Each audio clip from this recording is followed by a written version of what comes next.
Maswerteng hapon po mga ka-STL. Narito na po ang resulta ng STL Pangasinan para sa araw na to, second draw. April 25, 2025, araw ng Biyernes. Naway ang mga natayan nyo pong mga numero kanina ay manalo nawa ngayong hapong ito, 5 PM. Kaya kunin nyo na po ang inyong mga tickets. Narito na po ang resulta.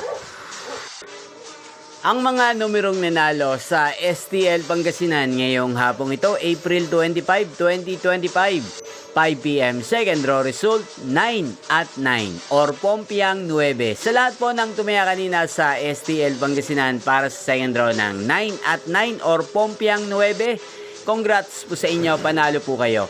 At ngayong hapong ito sa STL Pangasinan, atin pong i-shoutout si Ate Biring ng Pangasinan na nanonood din po sa channel na to. Shoutout po sa inyo, Ate Biring. Sana po'y swertihin din ang mga numero tinatayaan nyo sa STL Pangasinan.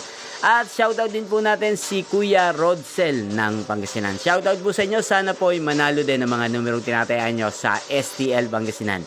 Nyo pong napanood ang resulta ng STL Pangasinan sa channel na to, Roderick Hernandez TV. Maraming salamat po sa patuloy nyo pong panonood at pagsuporta sa aking channel. Magkita-kita pong muli tayo mamayang alas 8:45 ng gabi para sa third draw result ng STL Pangasinan. Thank you for watching.